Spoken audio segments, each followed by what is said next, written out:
Back with you live, ladies and gentlemen. Larry Sanger with us. He's one of the co-founders of Wikipedia, folks. And you know what? And technology is incredible. It really is. Technology is a wonderful thing when it's in the hands of people who don't want to use it for ultimate control and manipulation. Right? That's kind of the details. That's the kind of the takeaway here. So in this discussion, it's a little bit hard to know where we leave off and where we want to start with this discussion.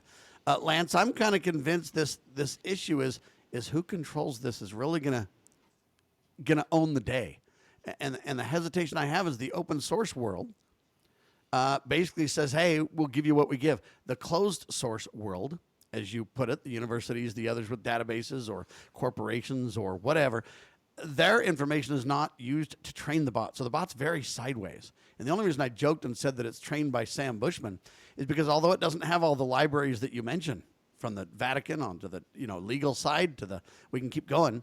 But I've been on the air for more than 30 years. I've probably got more in the public realm of what I've said and thought and written and done than almost anybody on the planet, because I've been in radio and TV for so long, hours a day, every day for literally 30 years. I mean, I don't know how much content they have from me, but my point is it's overwhelmingly programmed in favor of people like me in many ways, or not really Sam Bushman. The point is other huge leaders like Bill Gates with agendas, Donald Trump, Elon Musk.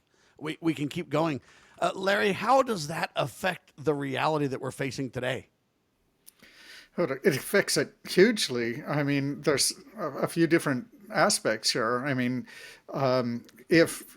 if indeed there's certain people whose work is widely available, often used to train, LLMs,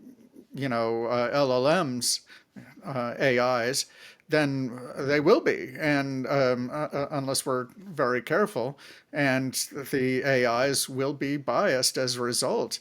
There's no question about that. I am quite sure that there are some people who are annoyed at just how good LLMs are at handling traditional Orthodox Christianity because of the amount of public domain theology. The plethora of information.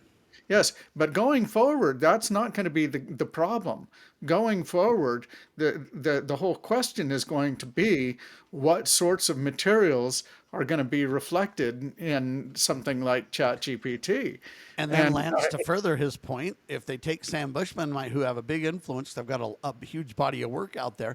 If they shadow ban me and shut me down and manipulate and minimize what I have to say, might the bots say that's not significant enough of a trend to even trend or to be counted? Am I going to be left out? There's going to be a void? These questions are real. Let's take it a step further. Let's take it even a step further. Let's say that I want to run a negative campaign against Larry Sanger, and I go out and either create or get access to multiple open source websites. And I put one sentence in there that Larry Sanger is anti-beef. And I put this on all these open source products. Now, is AI going to go up and scrape that and say, well, Larry Sanger's been an open advocate of not supporting the beef industry? Again, I'm making this stuff up, but now I'd create an AI picture, Lance.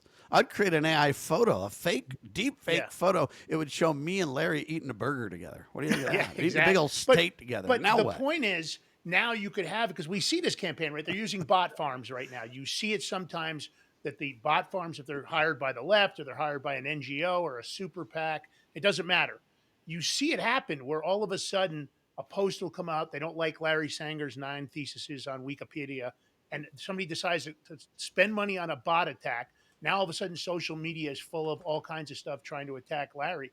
We could do the same thing if AI is only going to use open source to validate that as their resource. Then that's the difficulty, because again, somebody can run a negative campaign. They did it against Donald Trump. They've done it against me. They've done it against Larry. They've done it against you, Sam. I'm sure if we investigated, there might be more people out there doing it than we actually realize, because there's definitely out there. Rolling Stone wrote an article and admitted all about me, man, what they do and play games. I mean, they're just full of, it's just wow. And the point is, the problem is, do they get greater credibility than I get when it comes to information, right, Larry?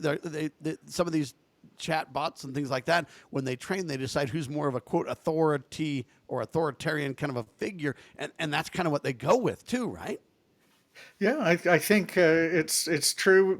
A lot of how the LLMs work are essentially a black box, and one of the big things that makes them a black box is we don't know actually what the full list of their training data is, and I think that that's going to be kept as a corporate secret. And even It'll if be we like the did, Coke recipe and kind of like the credit scores. We don't have a clue. Yeah. sorry.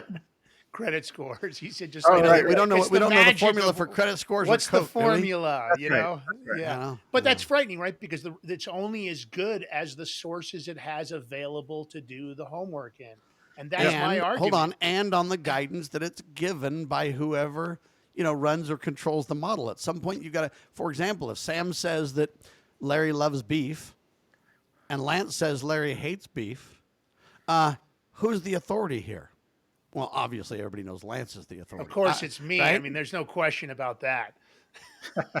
Well, No, but isn't that the reality though that I'm speaking of that a lot of people don't really understand, Larry? That it well, depends on who's kind of running the deal. it's predictive, right? So the idea is the way that LLMs work. It tries to predict what the next word in a sentence would be. This is the way that's usually explained. So, if the sentence begins, Larry Sanger's views on beef are, and then, positive or negative, it will, as it were, have equally weighted, if that's what it looks like in the training data, equally weighted evidence on both sides. Then the LLM will, or the chatbot will say that in response to your question. So, I mean, yeah, but it doesn't And have to. unless it's trained like Google to besmirch Sam Bushman, then it will Yeah, basically say, "Hey, that's right. That's right. Sam's a hater of everything, including Larry They, and beef and Lance and everything else." Exactly. they, I don't know they why. can, I don't know why we did this show, Larry. We've got to be out of our mind with as much as Sam hates us. No, so here's they, the. Go ahead, Larry.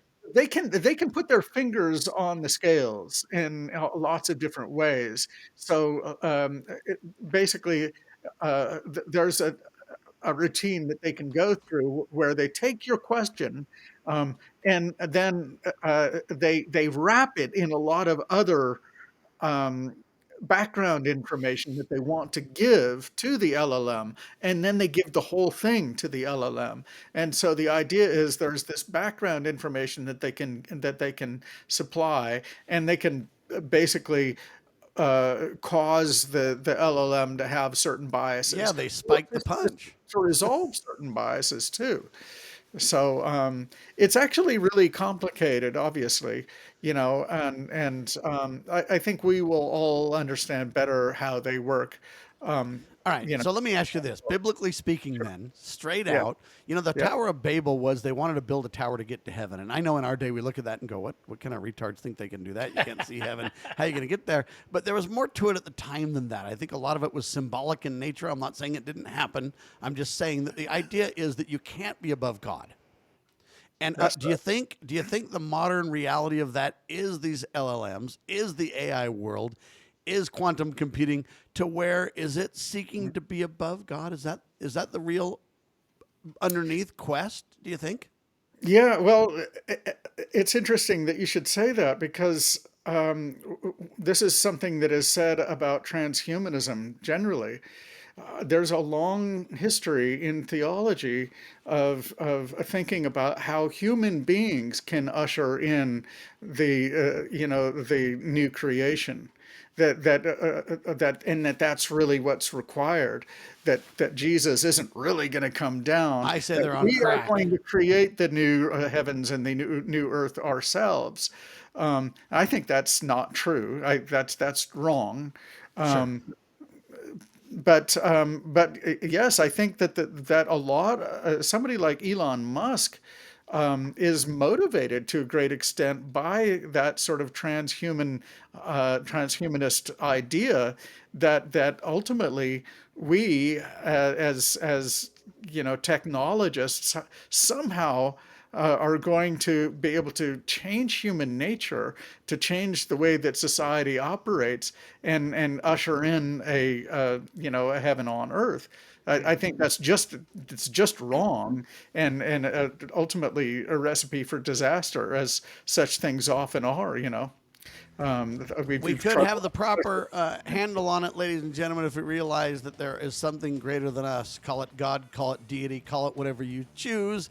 That's keeping things real.